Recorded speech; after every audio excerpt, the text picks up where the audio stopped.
সপ্তাহে 5 দিন জুড়েই আমি অপেক্ষায় থাকি শুক্রবারের এই সকালটার জন্য, কারণ এই একটা দিনে আমি আমার রেগুলার রুটিনের বাইরে যেয়ে নিজের মন মতো চলতে পারি। হ্যালো এভরিওয়ান, আজ আমি আমার ব্লগটা শুরু করছি একদমই সকাল থেকে। ঘুম থেকে ওঠার পরে আমি একদমই চলে গেলাম কিচেনে আর প্ল্যান করলাম খেজুরের গুড় দিয়ে স্পেশাল করে চা বানাবো।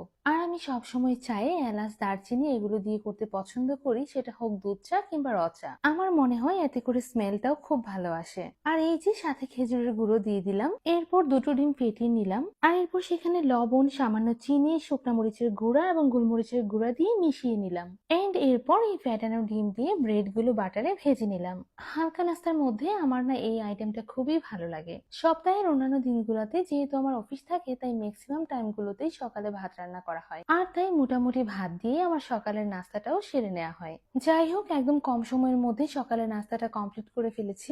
নর্মালি যদিও এত টাইম লাগে না, কিন্তু ভিডিও যেহেতু করেছি সো একটু বেশি টাইম তো লাগবেই। আচ্ছা, আমার চায়ের রিভিউ তো এখনো দেওয়া হয়নি। চাটা কিন্তু অনেক বেশি মজা ছিল। ব্রেকফাস্ট কমপ্লিট করে একদমই রেস্ট না নিয়ে আমি আবারও চলে গেলাম কিচেনে। এই সময়টাতে আমার হাজবেন্ড যেহেতু বাজারে গিয়েছিল, তাই আমি ভাবলাম যে পেঁয়াজ, রসুন, আদাগুলো ছিলে রাখি, আর সে আসার পরে এগুলো আমাকে ব্লেন্ড করে দিল। আর এই বাটা মশলাগুলো ডিপ ফ্রিজে রাখার ক্ষেত্রে আমি একটা প্রসেস ফলো করি, সেটা আমার একজন আন্টি থেকে শিখেছিলাম। আদা এবং রসুনের পেস্টে যদি সামান্য পরিমাণ তেল এবং লবণ মিশিয়ে রাখা হয়, তাহলে কিন্তু সেটা এত বেশি শক্ত হয় না এবং স্মেলটাও অনেকদিন পর্যন্ত ভালো থাকে। আচ্ছা, কিছুদিন আগে আমি আমার এই চপিং বোর্ডের একটা ভিডিও শেয়ার করেছিলাম, সেখানে অনেকেই আমাকে ইনবক্স করেছে এই চপিং বোর্ডটা আমি কোথা থেকে নিয়েছি। এই চপিং বোর্ডটা আপনারা পেয়ে যাবেন সাবা হাট বাজার পেজে। এছাড়াও এই চপিং বোর্ড গুলোর সাথে বেলুনি, অ্যাপ্রন এগুলো পেয়ে যাবেন। এন্ড তাদের পেজে একটি অফারও চলছে, আপনি যদি যে কোনো সাইজের একটি চপিং বোর্ডের সাথে বেলুনি নিন, তাহলে কিন্তু ডেলিভারি চার্জ পেয়ে যাবেন ফ্রি,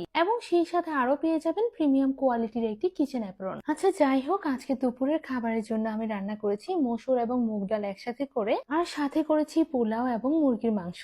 আজকে প্ল্যান করা ছিল অনেক কিছু, কিন্তু আসলে সেই প্ল্যান মাফিক কাজ হয়নি। আমার রান্না শেষ করতে করতেই আমার হাজবেন্ড নামাজ পড়ে আবার চলে আসলো। ভাগ্যিস সে আমাকে মুরগিগুলো কেটে দিয়ে গিয়েছিল, নয়তো আরো বেশি লেট হতো। আর এরপর শাওয়ারে যাওয়ার আগে আমি টুকটাক কিছু স্কিন কেয়ার করে নিয়েছিলাম, আর তারপর শাওয়ার এবং নামাজ শেষ করে তাড়াতাড়ি করে লাঞ্চ করতে বসেছি। রান্না বান্না দেরি করে শেষ হওয়ার কারণে আমি এত বেশি ক্ষুধার্ত ছিলাম, আর বারবার হাজবেন্ডকে জিজ্ঞেস করছিলাম আজকে রান্নাটা কেমন হলো। যদিও আমার রান্না খারাপ হলে সে কখনোই বলবে না। লাঞ্চ শেষ করে একটু রেস্ট নিতে নিতে আবার সেই বিকেল হয়ে গেল। যেহেতু বিকেল টাইমে ওরকম কোনো কাজ থাকে না, তাই ভাবলাম যে বসে বসে কমলা খাই। আর এই ছোট সাইজের কমলাগুলো আমার অনেক অনেক পছন্দ।